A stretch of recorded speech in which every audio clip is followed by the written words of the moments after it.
Hello and welcome to FST. That stands for Free Steam Trash. In today's episode, we will be talking about a Half-Life 2 mod that's meant to take place after the cliffhanger at the end of Half-Life 2 Episode 2. No. No! No, that is not that! No! No! No, no, no, that's not the- No, that better not be the freaking end!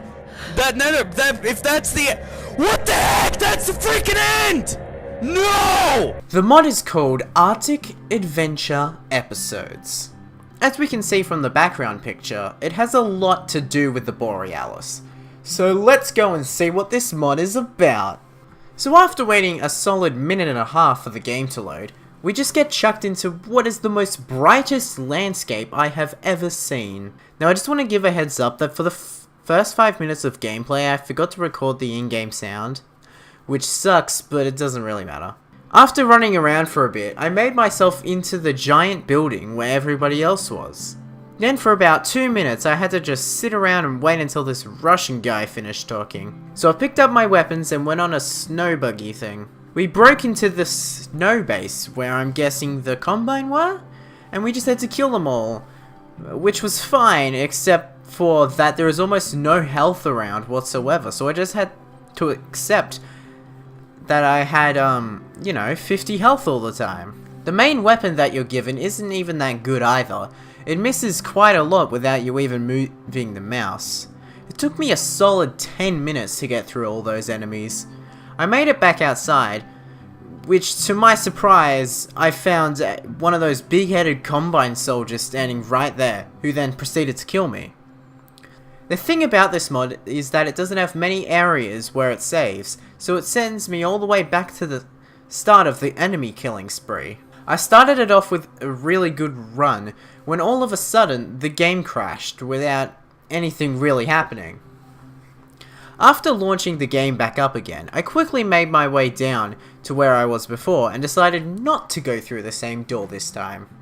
I know, I'm a genius. So I went back the way I came in to find an attack helicopter trying to kill me. So I ran around trying to kill everybody and died a couple times, but I eventually killed everything, expecting like some cutscene to happen or something.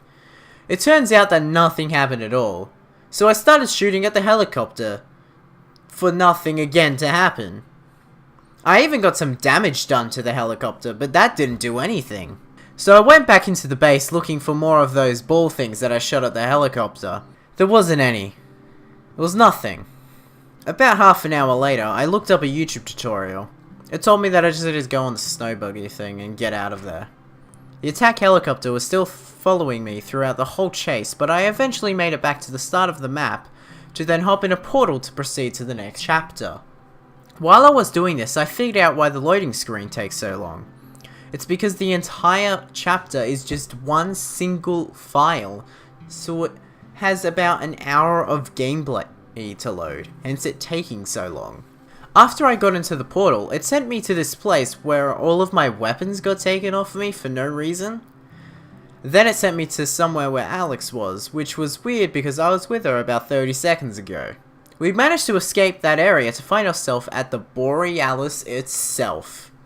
After killing these weird looking enemies, there was that thing that was at the end of episode 2. It just showed up and continued to kill me over and over again.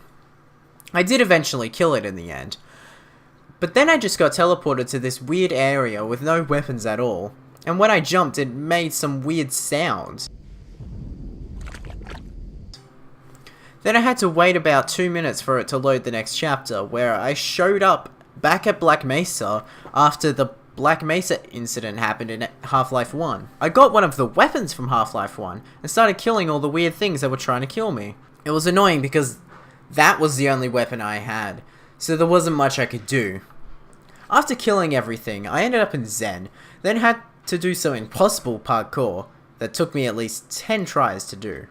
After doing all of that, there was some massive monster that was trying to kill me, so I picked up this weird beam weapon and killed it, to then be teleported to a massive hole for no reason. I picked up this weird alien handgun grappler thing, and got myself to the top, where I found a portal. I hopped in that portal to find myself at Aperture Science? I couldn't really go anywhere, but I did get to see a test chamber. I walked into the room at the end to see the credits roll, with some random noises from Half-Life 2 playing.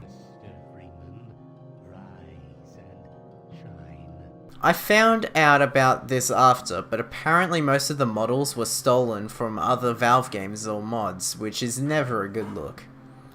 All in all, the mod was awful. It had some parts that looked good, but the assets were probably stolen.